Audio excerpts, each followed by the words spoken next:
O garotinho de 7 anos já não tinha forças para levantar a cabeça do travesseiro. 14 médicos, 47 exames, 8 meses de agonia. E nenhum deles conseguiu dizer ao avô o que estava matando seu único neto, até que uma senhora de 67 anos, que trabalhava na casa, olhou para o único lugar onde ninguém havia olhado, embaixo da cama. O que ela encontrou ali mudaria tudo. Mas antes de te contar o que era, você precisa entender como chegamos a este ponto. Porque esta história não começa com uma doença misteriosa. Começa com um homem que acreditava que o dinheiro podia comprar qualquer coisa, incluindo a vida de seu neto. Otávio Albuquerque tinha 62 anos quando recebeu a ligação que destruiu seu mundo. Era uma terça-feira pela manhã. Ele estava no seu escritório no 28º andar, revisando contratos de uma obra multimilionária, quando sua secretária tocou a porta, com uma expressão que ele nunca havia visto antes. Senhor Albuquerque, é do hospital, naquele momento. Otávio ainda não sabia que sua vida estava prestes a se dividir em 2 partes, antes daquela ligação. E depois, sua única filha, Juliana, de 34 anos, havia morrido em um acidente de carro, a caminho de buscar o filho, na escola. O menino estava com ela, Mateus, de 6 anos na época. Sobreviveu com apenas alguns arranhões. Um milagre, disseram os médicos. O cinto de segurança e a cadeirinha o salvaram. Mas o que nenhum médico podia prever era que esse milagre tinha data de validade. Se você está ouvindo isso e acha que o dinheiro não importa, deixe-me te contar algo sobre Otávio Albuquerque. Ele era o dono de uma das maiores construtoras do país. Sua fortuna era calculada em centenas de milhões. Vivia num casarão com 15 cômodos. Tinha 5 carrões importados. Podia comprar praticamente qualquer coisa que existisse neste mundo. E, no entanto, quando sua filha morreu, descobriu que havia algo que todo o seu dinheiro não podia comprar. Não podia comprar o tempo que nunca passou com ela. Não podia comprar as ligações que nunca atendeu, porque estava em reuniões. Não podia comprar os aniversários que perdeu, porque tinha viagens de negócios. Não podia comprar a última conversa que nunca tiveram, porque ele estava ocupado demais sendo rico. Juliana morreu, sem saber o quanto o pai a amava, porque Otávio nunca disse. Depois do enterro, Otávio tomou uma decisão que surpreendeu todos que o conheciam. Renunciou à direção de sua empresa, delegou tudo aos seus sócios e se dedicou completamente a cuidar de seu neto. Mateus era a única coisa que lhe restava de Juliana. Era sua segunda chance, sua maneira de compensar todos os anos que não esteve presente para sua filha.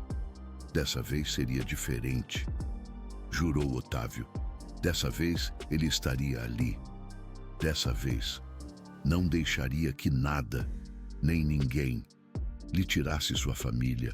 O que ele não sabia era que o inimigo que ameaçava Mateus não era algo que pudesse ver, não era algo que pudesse combater com dinheiro. Não era algo que nenhum médico no mundo pudesse identificar. O inimigo estava escondido, no lugar mais inesperado. Os primeiros 6 meses depois do acidente foram difíceis, mas esperançosos. Mateus sentia falta da mãe, tinha pesadelos, às vezes chorava sem razão aparente. Os psicólogos disseram que era normal. Já o luto em crianças pode se manifestar de muitas formas. Otávio contratou os melhores terapeutas. os melhores psicólogos infantis, as melhores babás. Rodeou Mateus de todo o amor e a atenção que o dinheiro podia comprar. E funcionou. Pouco a pouco, Mateus começou a sorrir de novo. Começou a brincar. Começou a falar de sua mãe, sem chorar. E começou a chamar Otávio de vovô, em vez de senhor, como fazia antes. Otávio sentiu que estava fazendo algo certo pela primeira vez em sua vida. Mas então, chegou o dia que mudou tudo. Era uma segunda-feira de abril. Otávio se lembra perfeitamente, porque foi o dia que decidiu mudar Mateus para o quarto especial. O quarto especial era o quarto maior do casarão, depois do de Otávio. Tinha vista para o jardim, tinha seu próprio banheiro, tinha espaço para todos os brinquedos que uma criança pudesse desejar. Otávio havia gasto mais de R$500 mil para reformá-lo especificamente para Mateus. Cama importada da Itália, colchão ortopédico da melhor marca, tapetes persas, cortinas de seda, móveis feitos sob medida, tudo do melhor para seu neto. O que Otávio não sabia era que embaixo dessa cama importada, embaixo desses tapetes persas, embaixo desse piso de madeira, que custou uma fortuna, havia algo que nenhum dinheiro do mundo podia detectar. Algo que havia estado crescendo durante anos, de algo que estava esperando.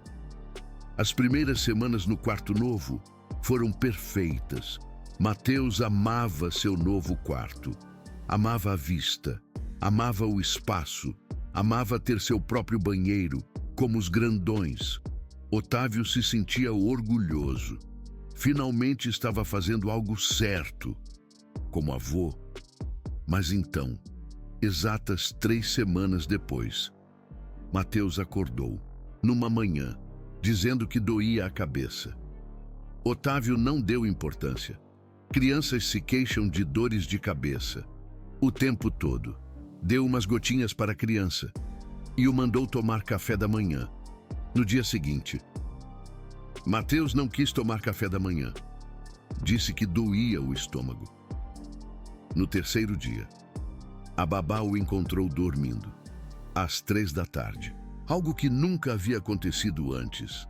Mateus era um menino hiperativo, que odiava as sonecas.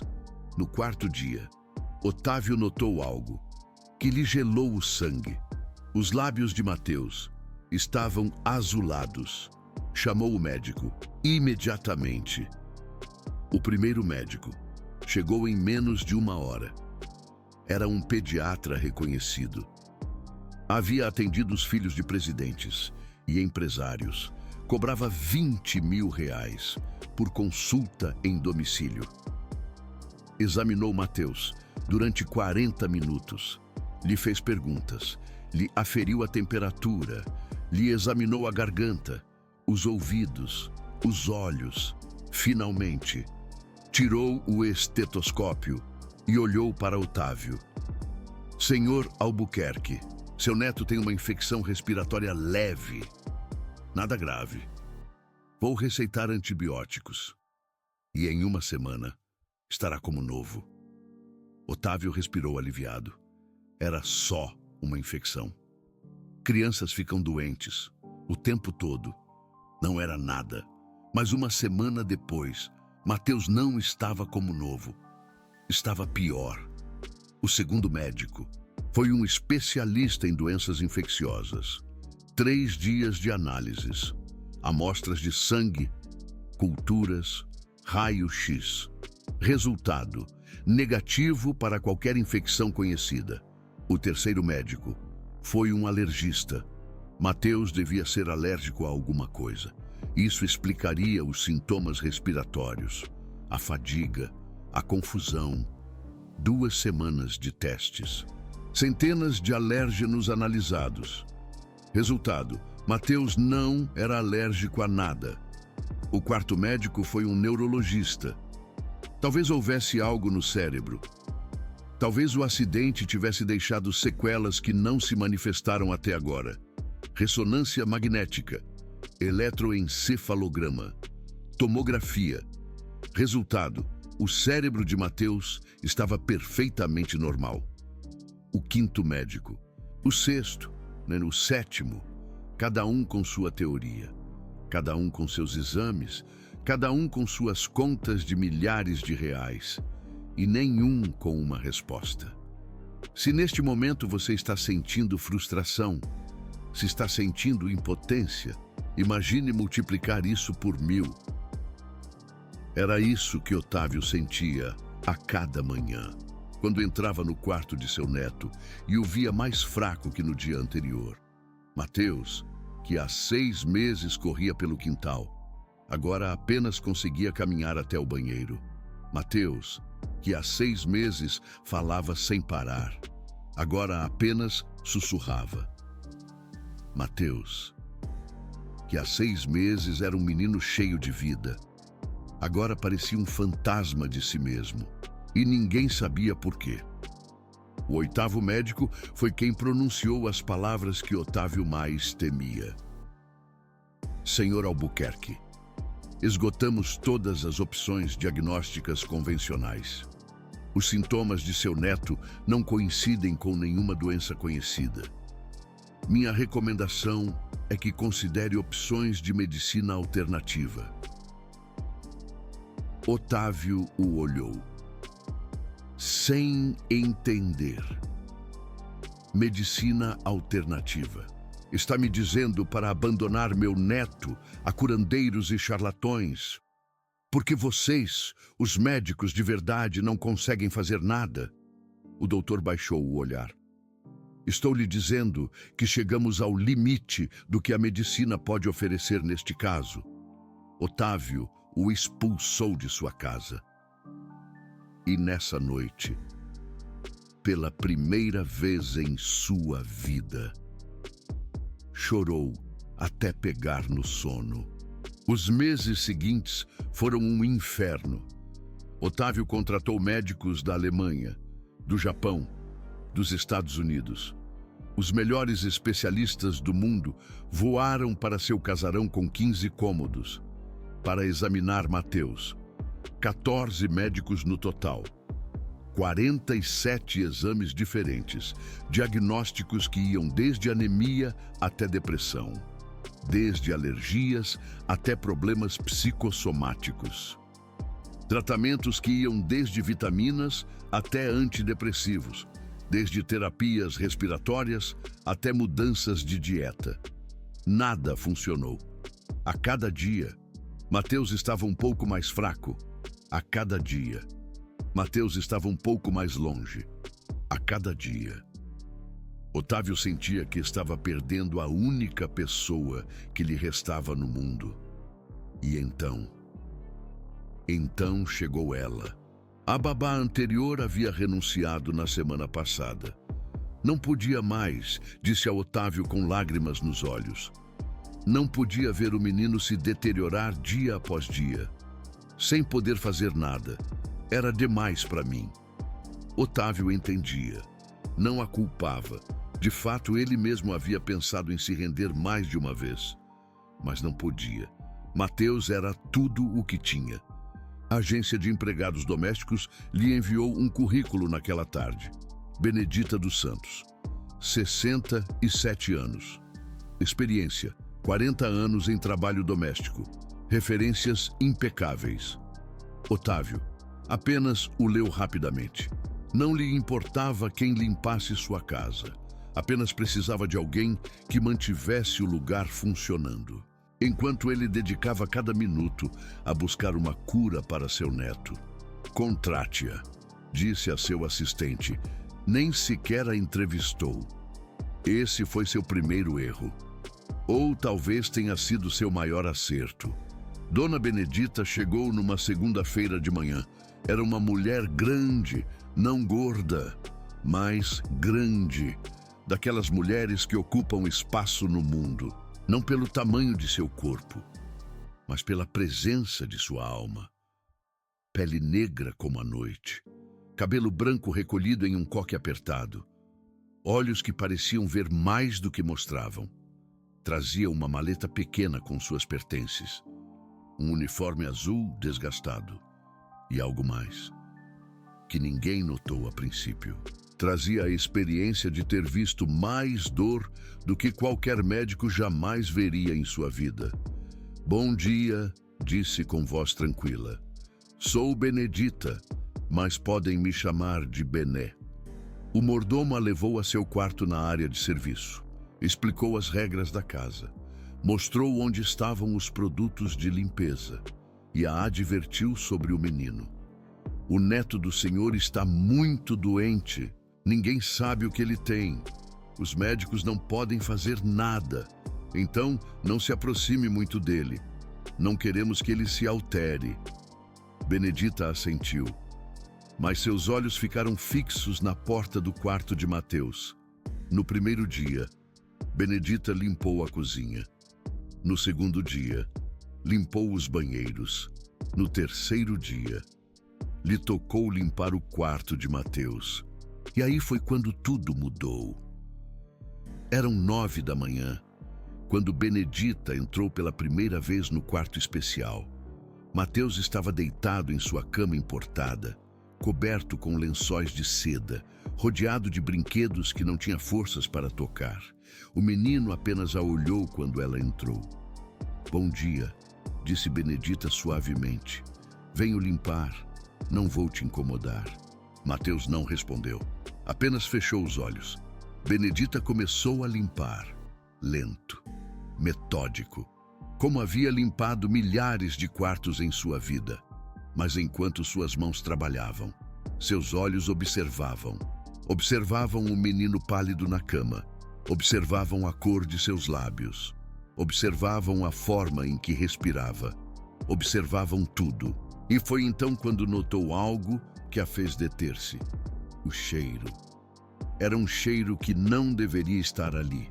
Úmido, terroso, quase imperceptível. Mas para alguém que havia passado 40 anos limpando casas, era inconfundível. Benedita havia limpado mansões e casebres, havia limpado hospitais e escolas, havia limpado casas onde houve inundações, casas abandonadas, casas onde a umidade havia destruído tudo, e conhecia aquele cheiro. Era cheiro de mofo. Mas isso não tinha sentido. Este quarto era novo. Havia sido remodelado há menos de 1 ano. Os materiais eram da melhor qualidade. Não deveria haver nenhum mofo aqui. Benedita ficou quieta um momento, cheirando o ar como um cachorro que detecta algo que os humanos não podem perceber. O cheiro vinha de algum lugar. Estava segura, mas decidiu não dizer nada. Não ainda. Era só uma empregada doméstica, uma velha negra e gorda que limpava pisos. Ninguém lhe daria ouvidos se dissesse que sentia cheiro de algo esquisito no quarto do menino doente. Assim, seguiu limpando e seguiu observando. Naquela noite, Benedita não conseguiu dormir. Deitada em sua pequena cama no quarto de serviço, pensava no menino do quarto especial. Pensava em seus lábios azulados. Pensava em sua respiração fraca. Pensava naquele cheiro que ninguém mais parecia notar. E pensava em seu próprio neto, Mateus. Tinha 5 anos quando morreu. Também havia estado fraco. Também havia tido sintomas que ninguém podia explicar. Também havia passado por médicos que não encontravam nada. Até que foi tarde demais. O diagnóstico chegou 3 dias depois do enterro. Intoxicação por chumbo. As tubulações antigas da casa onde viviam estavam envenenando Mateus há meses. Anos. Talvez. Lentamente. Silenciosamente. E ninguém tinha notado. Nem os médicos com seus diplomas. Nem os especialistas com seus aparelhos de última geração. Ninguém. Dona Benedita nunca se perdoou por não ter percebido antes. por não ter visto os sinais, por não ter confiado no seu instinto de avó, que lhe dizia que algo estava errado. Mateus morreu há 22 anos. E a cada dia desde então, Dona Benedita prometeu que nunca mais ignoraria o que seus olhos viam, o que seu nariz sentia, o que seu instinto lhe dizia. Mesmo que ninguém lhe desse ouvidos, mesmo que fosse só uma empregada doméstica, mesmo que fosse só uma senhora negra e gorda que limpava o chão. Na manhã seguinte, Dona Benedita chegou cedo ao quarto de Mateus, não para limpar, para observar. Parou na porta e ficou olhando o menino dormir. Contou suas respirações, 12 por minuto, muito lentas para uma criança daquela idade. Notou a cor da pele dele, acinzentada, com um tom azulado ao redor da boca, como se não estivesse recebendo oxigênio suficiente.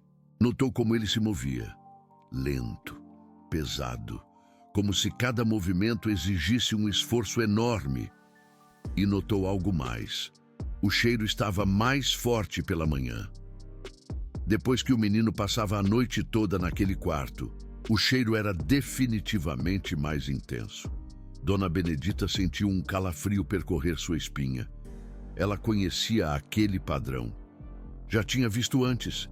Dói durante os 3 dias seguintes. Dona Benedita fez algo que nenhum médico tinha feito em 8 meses de exames e consultas. Observou. Não com equipamentos de milhões de reais, não com exames de sangue, não com ressonâncias magnéticas. Apenas com seus olhos, seus ouvidos, seu nariz. E descobriu algo que mudaria tudo. Mateus sempre estava pior pela manhã, quando tinha acabado de passar 8 ou 10 horas no quarto dele. Mateus sempre melhorava um pouco, quando saía do quarto, quando o levavam para o jardim, quando ia ao hospital para os exames, quando passava um tempo em outros cômodos da casa.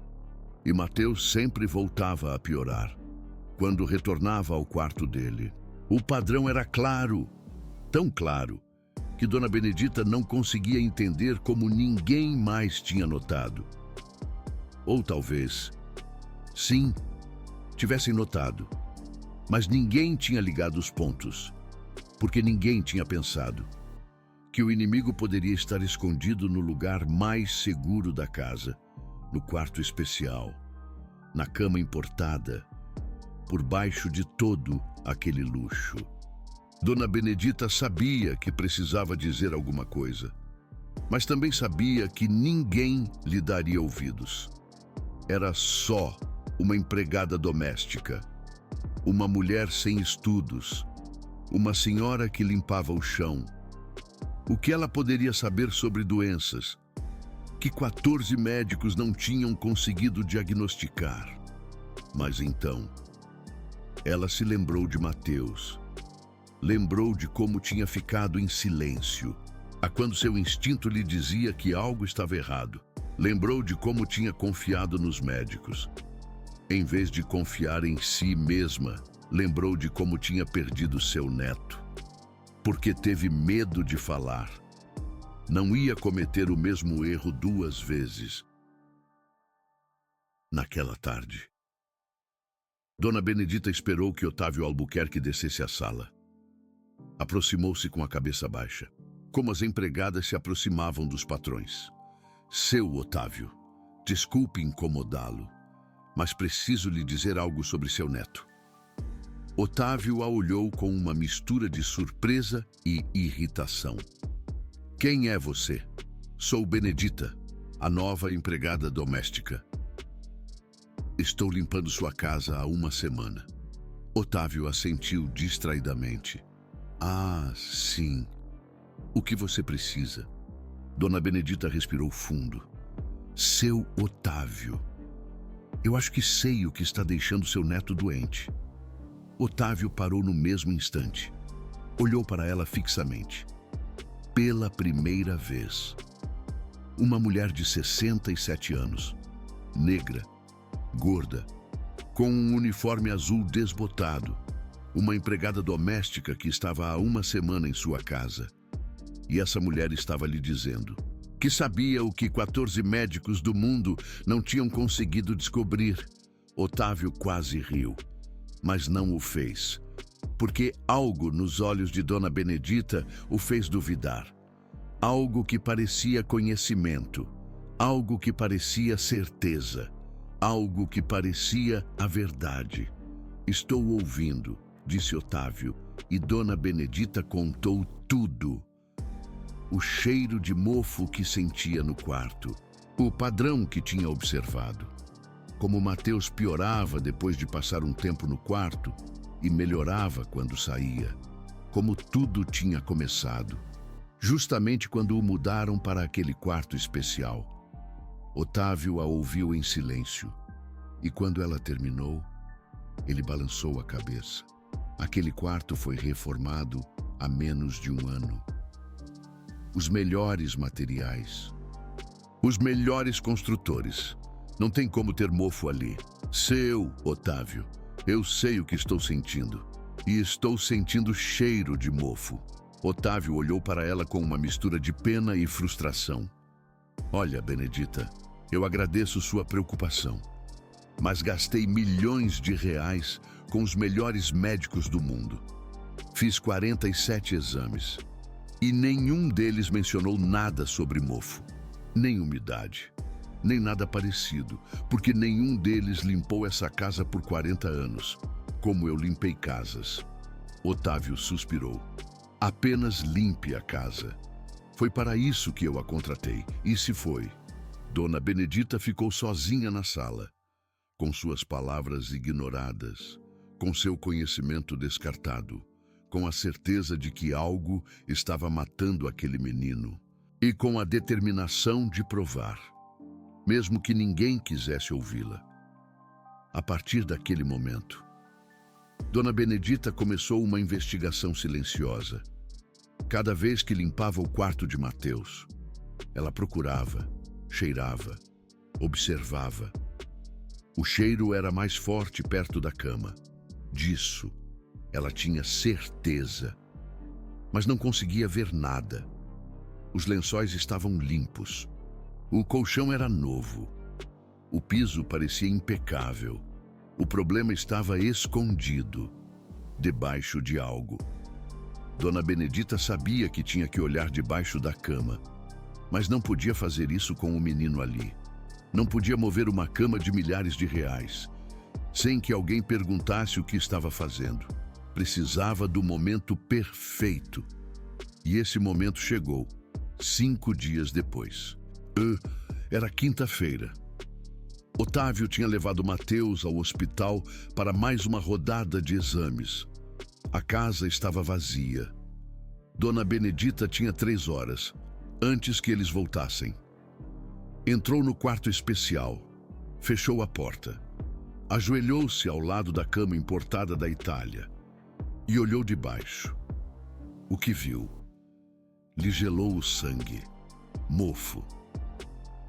Não um pouco de mofo. Não uma manchinha que pudesse ser limpa com água sanitária. Era uma colônia inteira de mofo preto, que cobria quase todo o piso de madeira, debaixo da cama. Dona Benedita ficou paralisada por um momento, olhando aquela massa escura e úmida que se estendia como uma sombra viva, sob o móvel mais caro do quarto. O mofo tinha crescido em silêncio, durante meses, talvez anos, alimentando-se da umidade que vinha de algum lugar, reproduzindo-se, se espalhando, liberando suas esporas microscópicas no ar do quarto. E Mateus dormia logo acima, 8 horas por noite, às vezes mais durante o dia, quando estava fraco demais para se levantar, respirando aquelas esporas, dia após dia, semana após semana, mês após mês. Benedita sabia exatamente o que estava vendo. Não porque tivesse um diploma em medicina, não porque tivesse estudado biologia, mas porque havia limpado casas antigas o suficiente, porões alagados o suficiente, lugares onde a umidade tomava conta de tudo. Mofo preto, Stachybotrys, o mais tóxico de todos. Suas esporas atacavam o sistema respiratório, causavam fadiga, confusão mental, dores de cabeça, fraqueza muscular, problemas de memória. Exatamente os sintomas que Mateus tinha. Benedita se levantou do chão, com os joelhos tremendo. Agora, ela tinha que provar. Tirou seu celular velho do bolso do uniforme. Era um aparelho antigo, com câmera de má qualidade, mas era suficiente. Ajoelhou-se outra vez e tirou fotos. 5, 6, 7 fotos do mofo preto, que se escondia embaixo da cama do menino doente. Então se levantou, limpou as mãos no avental e foi procurar Otávio Albuquerque. Encontrou-o no escritório, revisando papéis com uma expressão de derrota. Seu Otávio. Otávio levantou o olhar. O que você quer agora? Benedita, eu já sei o que está deixando seu neto doente. Otávio suspirou. Já conversamos sobre isso. Não tem mofo naquele quarto. Tem sim, e eu tenho as fotos. Otávio ficou quieto por um momento. Quê? Benedita estendeu seu celular antigo com as fotos na tela. Olha, isso está embaixo da cama de Mateus. Mofo preto, o mais tóxico que existe. Está crescendo ali há meses. Talvez desde antes de ele ser mudado para aquele quarto. Otávio pegou o celular e olhou as fotos. Sua expressão passou da incredulidade ao choque. Isso não pode ser. Esse quarto foi reformado há menos de um ano. Teve algum problema de umidade antes da reforma? Alguma infiltração? Algum dano por água? Otávio ficou pensando. Teve uma enchente nessa parte da casa há 3 anos. Um cano quebrado. Mas reparamos tudo. Os pedreiros nos garantiram que... Os pedreiros disseram o que o senhor queria escutar. Seu Otávio. Mas o mofo não desaparece só porque alguém coloca um piso novo por cima. Ele se esconde, espera e cresce. Otávio olhou as fotos outra vez. Depois, olhou para Benedita. E então fez algo que ela não esperava. Ele riu. Benedita, por favor, eu entendo que você quer ajudar. Mas essas fotos não provam nada. Podia ser sujeira. Podia ser uma mancha. Eu não sou especialista, mas você também não é. Seu Otávio, eu limpei casas por 40 anos. Sei reconhecer mofo quando vejo.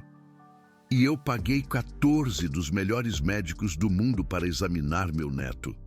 Se tivesse alguma coisa no quarto dele que o estivesse deixando doente, eles teriam encontrado. Os médicos procuram doenças dentro do corpo. Eu estou dizendo que a doença está fora, no ar que ele respira. Otávio devolveu o celular. Agradeço sua preocupação, de verdade. Mas preciso que você se concentre no seu trabalho. Limpe a casa. É para isso que te pago. Seu Otávio, seu neto está morrendo. As palavras saíram da boca de Benedita com uma força que surpreendeu ambos. Otávio ficou pálido. Como você se atreve? Me atrevo porque eu já vi isso antes. Vi um menino morrer porque ninguém deu ouvidos à pessoa que estava vendo os sinais. Do que você está falando? Do meu neto, seu Otávio. Meu neto, Mateus. Morreu há 22 anos. Ele tinha os mesmos sintomas que Mateus, e nenhum médico conseguiu diagnosticar. Otávio a olhou fixamente. O que ele tinha? Intoxicação por chumbo. Ele estava se envenenando com os canos da nossa casa velha, lentamente, dia após dia, e ninguém viu até que foi tarde demais. Otávio ficou em silêncio por um momento. Então falou com voz fria. Sinto muito pelo seu neto, de verdade, mas essa situação não tem nada a ver com essa. Meu neto está sendo atendido pelos melhores médicos do mundo. Se tivesse alguma coisa no quarto dele que o estivesse deixando doente, eles teriam detectado. Os médicos não olham embaixo das camas. Seu Otávio, só olham os exames. Essa conversa terminou. Otávio se virou. Benedita não se moveu. Seu Otávio, por favor, só peça para alguém revisar aquele quarto. Só isso. Não estou pedindo que acredite em mim. Estou pedindo que verifique. Otávio olhou por cima do ombro. Sabe de uma coisa? Benedita, você tem razão. Não acredito em você. E não vou perder meu tempo verificando teorias de uma empregada doméstica que está há uma semana na minha casa. Mas, seu Otávio, volte a mencionar esse assunto e está despedida. Saiu do escritório. E Benedita ficou sozinha outra vez. Com as fotos no celular, com a certeza do que havia visto e com o peso de saber que ninguém ia escutá-la. Naquela noite, Benedita fez algo que não fazia há anos. Rezou. Se ajoelhou ao lado da cama, no pequeno quarto de serviço, e falou com Deus como se fosse uma amiga velha que fazia tempo não via. Senhor, tu sabes que eu não sou perfeita. Sabes que eu cometi erros. Sabes que eu não pude salvar meu neto quando deveria ter salvado. As lágrimas começaram a cair. Mas esse menino... Senhor, esse menino não tem por que morrer. A resposta está ali, embaixo daquela cama.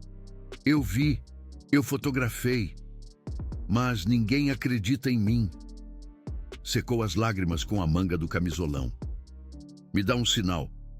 Senhor, me diz o que eu devo fazer. Porque se eu ficar calada, esse menino vai morrer. Mas se eu continuar falando, vão me mandar embora. E se me mandarem embora, eu não vou poder ajudar. Ficou em silêncio por um momento. Então acrescentou algo mais. E se tiver que ser assim, Senhor, se tiverem que me mandar embora para que a verdade venha à tona, então que me mandem embora, mas que o menino se salve, porque ele tem 7 anos e a vida toda pela frente. E eu tenho 67 e já vivi tudo que tinha que viver. Levantou-se do chão com dificuldade. Seus joelhos velhos protestaram, mas sua decisão estava tomada. Amanhã ia fazer algo drástico. Na manhã seguinte, Benedita não foi limpar. Foi diretamente para o quarto de Mateus. O menino estava acordado, mas mal. Seus olhos se moviam lentamente, como se até olhar lhe custasse esforço. Bom dia, sussurrou Benedita, sentando-se na cadeira ao lado da cama. Mateus olhou para ela. Bom dia, disse com voz tão fraca que mal se ouvia. Como você está se sentindo hoje? O menino fechou os olhos. Cansado. Sempre cansado. Benedita sentiu que o coração se partia. Me conta uma coisa.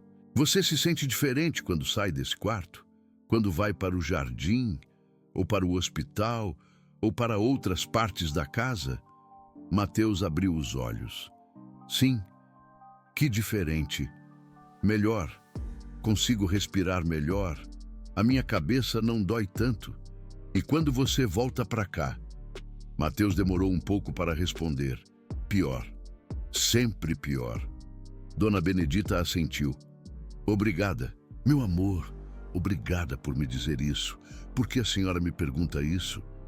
Porque eu acho que sei por que você está doente. E eu acho que posso te ajudar. Mateus olhou para ela com algo que Dona Benedita não via nos olhos dele desde que chegou ali.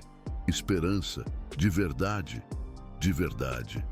Os médicos não conseguiram. Eu sei, mas às vezes, meu amor, a resposta não está nos livros nem nos exames. Às vezes a resposta está mais perto do que a gente pensa. Naquele momento, a porta do quarto se abriu. Otávio entrou e viu Dona Benedita sentada ao lado do neto. A expressão dele mudou imediatamente. "O que você está fazendo aqui?" "Só estava conversando com o Mateus, seu Otávio. Eu te disse para ficar longe dele." Dona Benedita se levantou lentamente. "Seu Otávio, o seu neto acabou de confirmar o que eu disse ontem. Ele se sente pior quando está neste quarto e melhor quando sai." Otávio se aproximou com uma expressão de fúria. "Já chega. Você está demitida."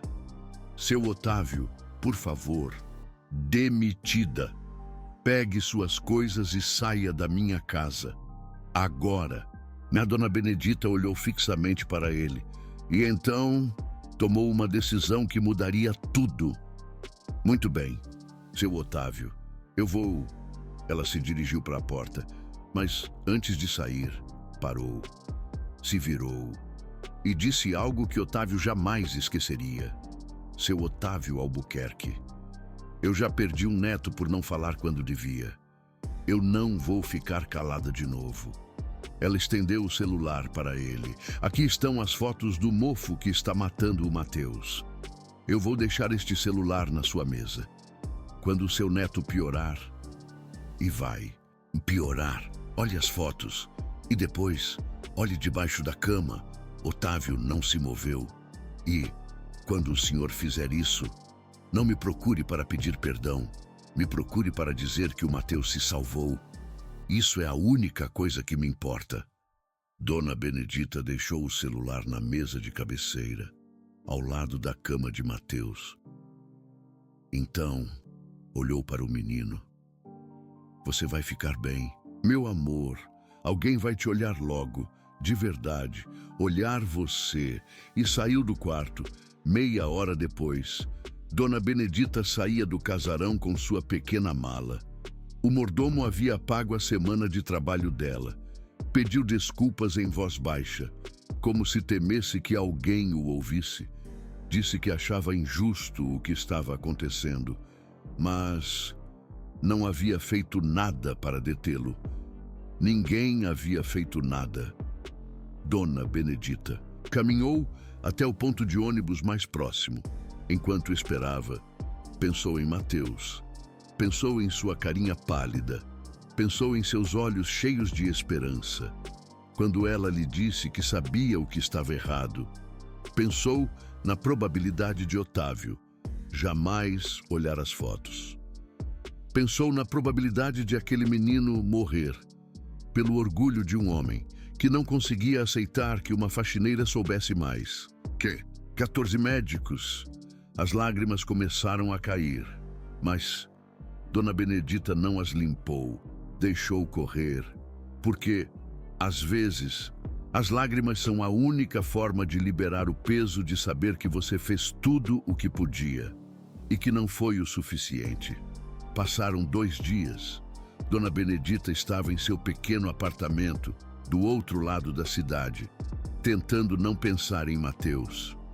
Havia ligado para algumas amigas que trabalhavam em casas de famílias ricas, contou sobre o mofo, pediu que, se alguém conhecesse alguém que conhecesse Otávio Albuquerque, contasse o que ela havia descoberto.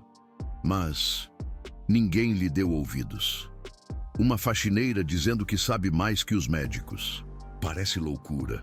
Eu só peço que verifiquem, que olhem debaixo da cama. Ah, Bené, deixa de se preocupar com os problemas dos ricos. Eles têm dinheiro para resolvê-los. Mas esse menino vai morrer. Crianças ricas não morrem. Bené, morrem os nossos. Dona Benedita desligou o telefone com o coração despedaçado. A amiga tinha razão. Crianças ricas não morriam. Tinham médicos, hospitais, tratamentos, tudo que o dinheiro podia comprar. Mas o dinheiro não podia comprar o que Mateus precisava. Mateus precisava que alguém olhasse debaixo da cama dele. E Ninguém ia fazer isso. Na terceira noite depois de ser demitida, Dona Benedita sonhou com o neto dela, Mateus. No sonho, Mateus tinha 5 anos, como quando morreu, mas não estava doente, estava sorrindo, correndo por um campo de flores que não existia em lugar nenhum que Dona Benedita conhecesse. "Vó!" gritou Mateus. "Vem brincar comigo!" Dona Benedita correu até ele, mas quanto mais corria, mais longe Mateus estava. "Eu não consigo te alcançar!" gritou ela. "Você não tem que me alcançar. Você tem que alcançar o outro menino." "Que outro menino?" Mateus apontou para algum lugar atrás de Dona Benedita. "Aquele, o que ainda tem tempo." Dona Benedita se virou e viu Mateus, parado sozinho no meio do campo, pálido, fraco, com os lábios azulados. "Me ajuda", sussurrou o menino. Dona Benedita acordou gritando. Na manhã seguinte, Dona Benedita fez algo que não havia feito em toda a sua vida. Ligou para a polícia, explicou a situação para a telefonista. Disse que havia um menino adoecendo em um casarão, que havia mofo tóxico no quarto dele, que o pai se recusava a verificar. A telefonista a ouviu pacientemente e então disse que não podiam fazer nada. "Senhora, o que a senhora descreve não é um crime. Se o pai do menino não quer verificar o quarto, isso é decisão dele. Mas o menino está morrendo. Está sendo atendido por médicos. Os médicos não encontraram nada. Então, talvez não haja nada para encontrar. Tem mofo debaixo da cama dele. Eu vi, eu fotografei." A telefonista suspirou. "Senhora, com todo o respeito, a senhora diz que é uma faxineira. Não é médica, não é inspetora de saúde, não tem autoridade para diagnosticar nada. Eu só peço que alguém verifique.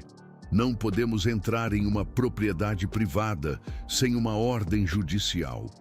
E não podemos obter uma ordem judicial baseando-nos nas teorias de uma faxineira demitida." Dona Benedita desligou o telefone, sentou-se em silêncio por um longo rato e então entendeu algo terrível. Ninguém ia ajudá-la, nem a polícia, nem os médicos, nem os amigos. Ninguém. Mateus estava sozinho. E a única pessoa que sabia o que estava matando ele era uma velha negra e gorda, a quem ninguém ouvia. Na quarta noite, Dona Benedita não conseguiu dormir. Sentou-se junto à janela do seu pequeno apartamento, olhando as luzes da cidade. Em algum lugar daquela cidade, Mateus estava deitado em sua cama de milhares de reais, respirando esporos tóxicos, enfraquecendo a cada hora que passava, e não havia nada que ela pudesse fazer. Ou, sim, havia algo. Algo que havia descartado, porque parecia impossível. Mas tempos desesperados requerem medidas desesperadas. Às 6 da manhã do quinto dia, a Benedita estava parada em frente aos portões do hospital mais renomado da cidade. Não como paciente, não como visitante, mas como alguém que tinha informações que podiam salvar uma vida. Ela passou 3 horas esperando, até que finalmente conseguiu falar com um médico. Contou tudo. O garoto doente, os 14 médicos que não encontraram nada, o mofo preto debaixo da cama, o padrão de sintomas, que coincidia com intoxicação por microtoxinas. O médico a escutou, com uma expressão cética. Quando ela terminou, ele perguntou algo que Benedita não esperava. "A senhora tem as fotos?" "Sim, quer dizer, não. Deixei com o avô do menino, no meu celular." "Então, não tem provas." "Tenho a minha palavra." O médico suspirou. "Senhora, toda semana alguém vem aqui com teorias sobre doenças que os médicos não conseguem diagnosticar. Toda semana alguém acredita ter descoberto algo que nós não vimos. E toda semana tenho que explicar que a medicina não funciona assim. Doutor, eu sei o que vi. O que a senhora viu pode ser muitas coisas. Pode ser sujeira, pode ser uma mancha, pode ser mofo comum, que não representa nenhum perigo. Era mofo preto, eu reconheci. A senhora é especialista em fungos? Sou especialista em limpar casas. E nessas casas, eu já vi de tudo. O médico balançou a cabeça. Sinto muito, senhora. Não posso intervir no caso de um paciente que não é meu, baseando-me no testemunho de alguém sem credenciais médicas. Doutor, esse menino vai morrer se os 14 médicos que o examinaram não encontraram nada. Então, provavelmente, não há nada a ser encontrado. Ou provavelmente, estão procurando no lugar errado. O médico a olhou, com algo que podia ser pena. Sinto muito, senhora. Não posso ajudá-la. Mercedes fechou a porta do seu consultório. Benedita ficou parada no corredor do hospital. Sozinha, ignorada, descartada, como sempre, como em toda a sua vida, naquela noite. Benedita chegou ao seu apartamento e se jogou no seu sofá velho. Não tinha mais opções. Tinha tentado tudo. Tinha falado com Otávio. Ele a tinha expulsado. Tinha chamado a polícia. Não podiam fazer nada. Tinha ido ao hospital. Ninguém a escutou. O que mais podia fazer uma mulher de 67 anos? Sem dinheiro, sem poder, sem credenciais? Nada. Não podia fazer nada. A Matheus ia morrer e ela ia ter que viver com isso. Como viveu com a morte de Carlinhos. Como viveu com todos os fracassos da sua vida. Como viveu com a certeza de que, neste mundo, as pessoas como ela simplesmente não importavam. Fechou os olhos e esperou. Não sabia o que estava esperando. Um milagre, talvez. Um sinal. Algo que lhe dissesse que nem tudo estava perdido. E então, às 11 da noite do 7º dia, depois de ser dispensada, o seu telefone tocou, né? Era um número desconhecido. Benedita atendeu. Alô, do outro lado da linha, uma voz masculina que reconheceu de imediato. Benedita, sou Otávio Albuquerque. Você tinha razão. Por favor, venha. Meu neto está morrendo. Benedita não perguntou o que tinha acontecido.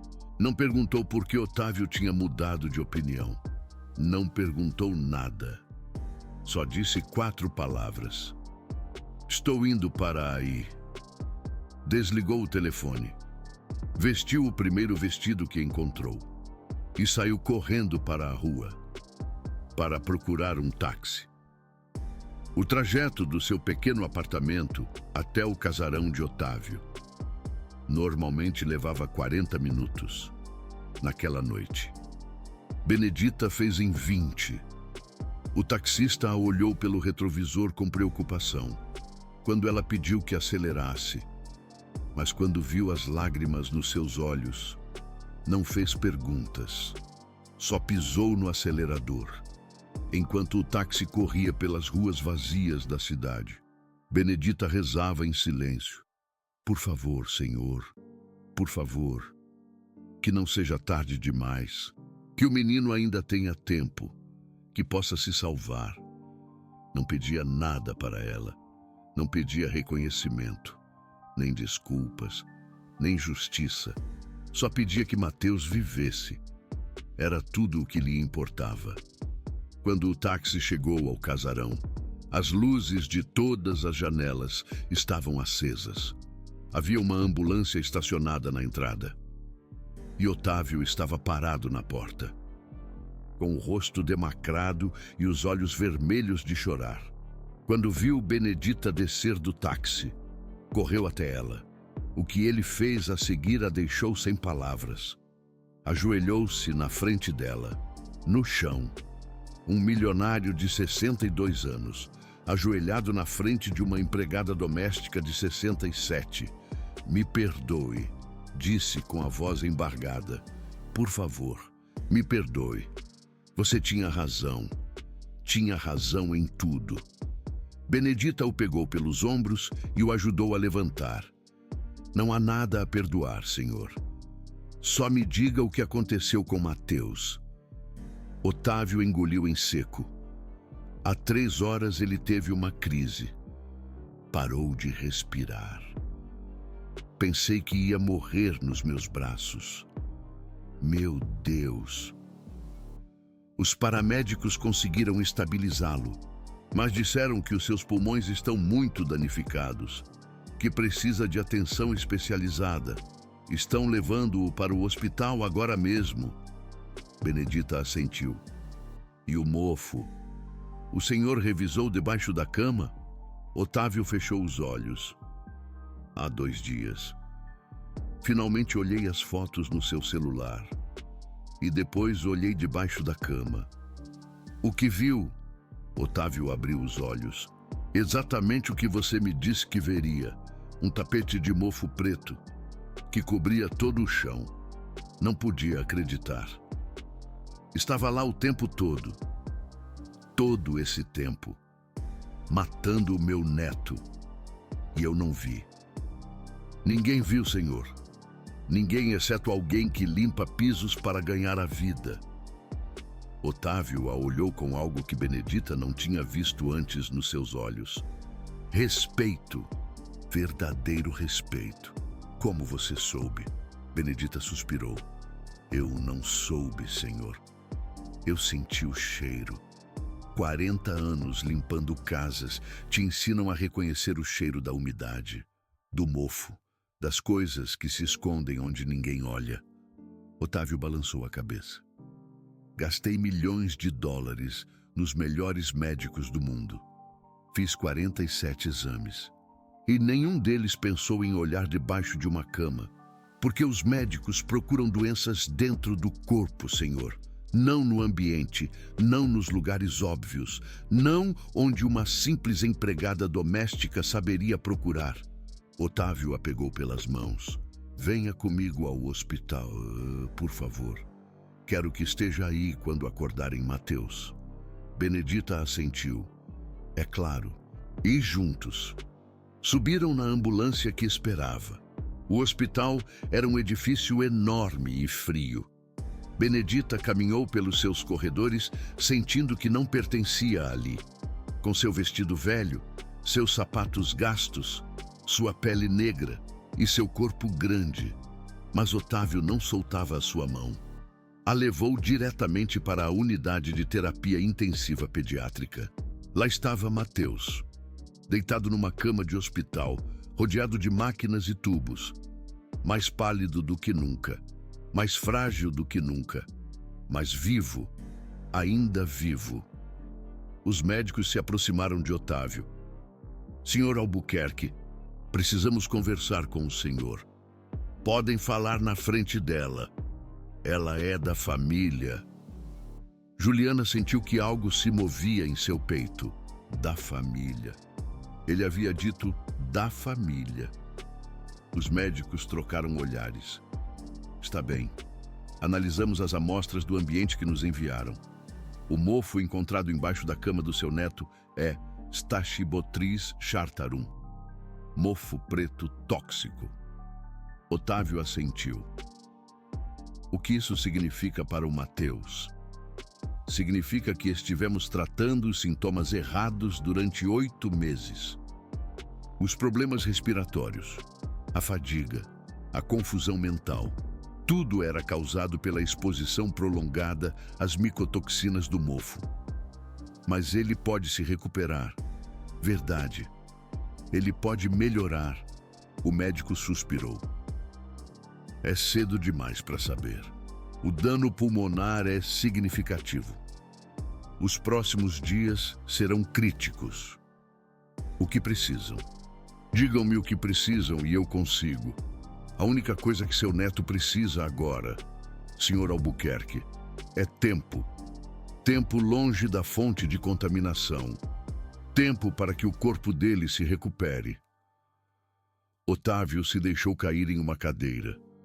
Juliana se aproximou dele e colocou uma mão em seu ombro.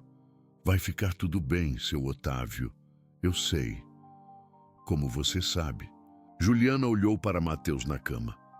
Porque esse menino é um guerreiro. Ele sobreviveu 8 meses respirando veneno. Se ele pôde aguentar isso, ele pode aguentar qualquer coisa. Otávio levantou o olhar. Obrigado, Juliana. Obrigado por não desistir. Obrigado por deixar seu celular. Obrigado por me obrigar a ver o que eu não queria ver. Não agradeça a mim, seu Otávio. Agradeça a Deus e ao faro de uma velha faxineira. Os 3 dias seguintes foram os mais longos da vida de Otávio Albuquerque e de Juliana. Nenhum dos dois se moveu do hospital. Otávio havia feito instalar uma cama para Juliana no quarto de Mateus. Havia ordenado que lhe trouxessem comida, roupa, tudo o que precisasse. Mas Juliana não precisava de nada disso. Só precisava estar ali, vigiando o menino, rezando por ele, esperando o momento em que ele abrisse os olhos. No 4º dia, às 6 da manhã, Juliana estava cochilando em sua cadeira junto à cama de Mateus quando sentiu algo. Uma mão pequena tocando a sua. Ela abriu os olhos de golpe e viu Mateus olhando para ela. Seus olhos já não estavam vidrados nem apagados. Estavam claros, brilhantes, vivos. Oi, sussurrou o menino. Juliana sentiu que o coração lhe explodia de alegria. Oi, meu amor. Como você está se sentindo? Mateus pensou um momento antes de responder. Melhor. Consigo respirar. Já não me dói a cabeça. As lágrimas começaram a cair pelas bochechas de Juliana. Obrigada, senhor. Obrigada. Por que você está chorando? Perguntou Mateus. Porque estou feliz, meu amor. Estou muito, muito feliz. O menino sorriu. Um sorriso fraco. Mas um sorriso. O primeiro sorriso real que Juliana havia visto em seu rosto desde que chegou ao casarão. Você me salvou, disse Mateus. Não, meu amor. Você se salvou a si mesmo. Eu só olhei onde ninguém mais olhava. Embaixo da cama. Juliana assentiu. Embaixo da cama. Por que ninguém mais olhou ali? Juliana pensou um momento antes de responder. Porque as pessoas com títulos e diplomas às vezes esquecem de olhar o óbvio, meu amor. Às vezes estão tão ocupadas procurando coisas complicadas que não veem as simples. Mas você vê. Eu limpo pisos, meu amor, quando você passa a vida de joelhos. Aprende a ver coisas que a gente de pé não vê. Mateus apertou sua mão. Obrigado, sussurrou.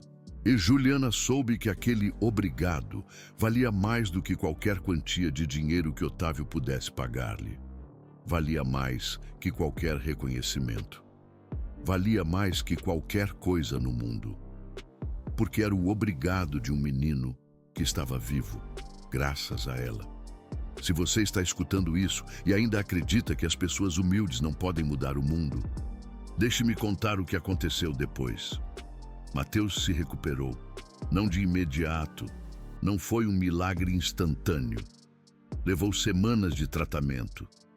Meses de reabilitação pulmonar. 1 ano completo de acompanhamento médico. Mas se recuperou. Seus pulmões sararam. Sua energia voltou. Seu sorriso retornou. E tudo porque uma faxineira de 67 anos decidiu que sentia um cheiro estranho em um quarto de luxo. Otávio Albuquerque mudou. Não só um pouco. Mudou completamente. Vendeu o casarão onde quase havia morrido seu neto. Comprou uma casa menor, sem umidade, sem segredos embaixo das camas. Processou a construtora que havia reformado o quarto sem revelar o problema de umidade. Ganhou milhões no processo. Doou todo esse dinheiro a um fundo para famílias afetadas por doenças ambientais. E Juliana? Ah, Juliana. Otávio lhe ofereceu trabalho como empregada doméstica em sua nova casa. Juliana rejeitou a oferta. Não porque estivesse ofendida, não porque guardasse rancor, simplesmente porque já não queria limpar pisos. Tinha 67 anos. Havia limpado casas suficientes em sua vida. Já era hora de descansar. Otávio entendeu. E então lhe ofereceu outra coisa. Quero que você seja a avó de Mateus, disse ele. Não empregada, não babá, vó, parte da família, para sempre. Juliana olhou para ele sem entender. Não entendo, seu Otávio. Mateus não tem vó. A outra avó dele morreu há anos e você salvou a vida dele. Se há alguém que merece esse título, é você. Juliana ficou em silêncio por um momento. Então assentiu. Está bem, seu Otávio. Serei a avó dele, mas com uma condição. Qual? Que ele me chame de Bené. Não Dona Juliana, não a senhora. Só Bené. Como me chamavam meus netos de verdade. Otávio sorriu. Trato feito. Se passaram 2 anos desde aquela noite em que Otávio ligou para Juliana chorando. Mateus tem 9 anos agora. É um menino completamente diferente do fantasma pálido que Juliana conheceu naquele quarto de luxo. Corre, brinca, ri, diz vai à escola. Tem amigos. Sonha em ser jogador de futebol e todo domingo, sem falta, vai visitar sua vó Bené, assim a chama, vó Bené, a mulher que o salvou olhando onde ninguém mais olhava. Juliana vive agora em um pequeno apartamento que Otávio lhe comprou. Não é luxuoso. Não tem móveis importados nem pisos de madeira cara, mas é dela. Pela primeira vez em sua vida, tem algo que é completamente seu. E tem algo mais. Tem uma foto emoldurada em sua mesinha de cabeceira. Uma foto de Mateus e ela, tirada no dia em que ele saiu do hospital. Ele sorrindo. Ela chorando. Embaixo da foto há uma frase escrita à mão pelo próprio Mateus. Para minha avó Bené, a única pessoa que olhou embaixo da minha cama. Te amo para sempre. Otávio também mudou de outras maneiras. Ele criou uma fundação, chamou-a de Instituto Conceição, Olhos que Veem. Sua missão é educar médicos, arquitetos e construtores sobre os perigos das doenças ambientais, sobre a importância de verificar não só o corpo dos pacientes, mas também os espaços onde vivem. A cada ano, o Instituto treina centenas de profissionais. A cada ano, esses profissionais detectam dezenas de casos de doenças causadas por mofo, chumbo, amianto e outras toxinas ocultas. A cada ano, crianças são salvas, porque alguém aprendeu a olhar onde ninguém mais olhava. Tudo graças a uma faxineira que sentia cheiros, que os médicos não conseguiam ver. Conceição foi convidada para dar uma palestra no lançamento do Instituto. Ela não queria ir. Dizia que não sabia falar em público, que não tinha nada importante para dizer, que era apenas uma senhora que limpava casas. Otávio insistiu. E, finalmente, Conceição aceitou. Ela se colocou diante de uma sala cheia de médicos, engenheiros, empresários e jornalistas. Usava seu melhor vestido, o único que não era de trabalho, e disse algo que ninguém naquela sala jamais esqueceria. Bom dia, meu nome é Conceição. Tenho 69 anos. Nunca fui à faculdade. Nunca tive um diploma. Passei 40 anos da minha vida limpando a casa de gente rica. Ela fez uma pausa. E há 2 anos, salvei a vida de um menino de 7 anos que estava morrendo em uma dessas casas. Eu o salvei porque olhei debaixo da cama dele, algo que 14 médicos com diplomas e 47 exames com máquinas de milhões de reais não haviam pensado em fazer. A sala estava em completo silêncio. Não lhes conto isso para me gabar. Não lhes conto isso para humilhá-los. Conto isso para que entendam algo muito simples. Conceição olhou para os médicos na plateia. A sabedoria não vem dos títulos, vem da experiência, vem de passar a vida observando, vem de estar de joelhos, perto do chão, onde as coisas se escondem. Ela fez outra pausa. Vocês são médicos brilhantes, engenheiros talentosos, empresários bem-sucedidos, mas às vezes as pessoas mais brilhantes são as que menos veem, porque estão tão ocupadas olhando para cima que esquecem de olhar para baixo. Ela apontou para o chão sob seus pés. Aí é onde vivem os segredos. Aí é onde se escondem as doenças. Aí é onde, às vezes, está a resposta que todo mundo busca. Conceição sorriu. Então, da próxima vez que não conseguirem diagnosticar um paciente, da próxima vez que os exames não mostrarem nada, da próxima vez que a medicina não tiver respostas, façam o que faz uma faxineira. Olhem debaixo da cama. A sala explodiu em aplausos. E Conceição, pela primeira vez em sua vida, sentiu que tudo o que havia vivido, tudo o que havia sofrido, tudo o que havia perdido, finalmente tinha um propósito. Essa história não é sobre mofo, não é sobre médicos que falharam, não é sobre milionários que aprendem lições. Essa história é sobre algo mais simples. É sobre a importância de olhar, de verdade olhar, não só com os olhos, mas com todos os sentidos, com o olfato, com o tato, com a intuição. Conceição não salvou Mateus porque era mais inteligente que os médicos. Ela o salvou porque olhava diferente.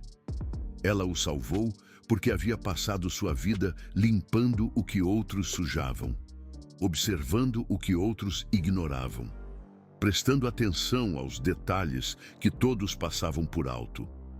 Ela o salvou porque era uma faxineira. E às vezes, as pessoas que limpam nossos pisos podem ver coisas que nós, da nossa altura, jamais veremos.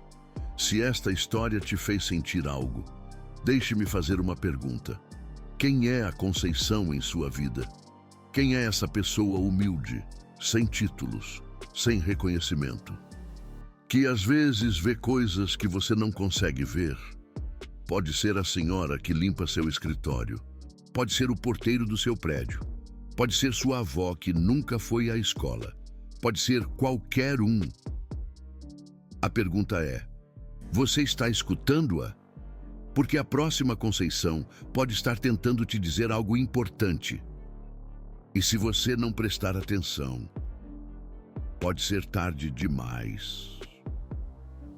A última vez que Conceição viu Mateus foi há uma semana. O menino chegou correndo ao seu apartamento, como sempre faz.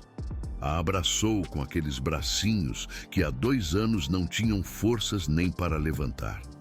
Vó Cessa, disse com aquele sorriso que ilumina toda a sala. Adivinha o que a professora me disse hoje? O que ela te disse, meu amor? Que quando eu crescer, posso ser o que eu quiser. Que eu tenho a vida inteira pela frente.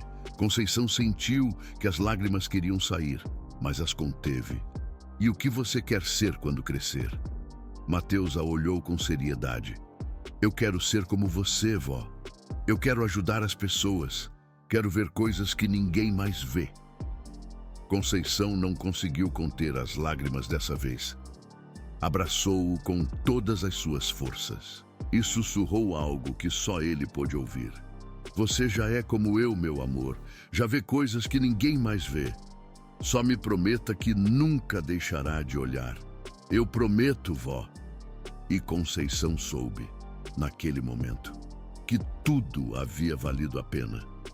As 4 décadas limpando casas. A morte de seu neto Mateus, que nunca deixou de doer. A rejeição de Otávio, que quase a fez desistir. As noites chorando sozinha em seu pequeno apartamento.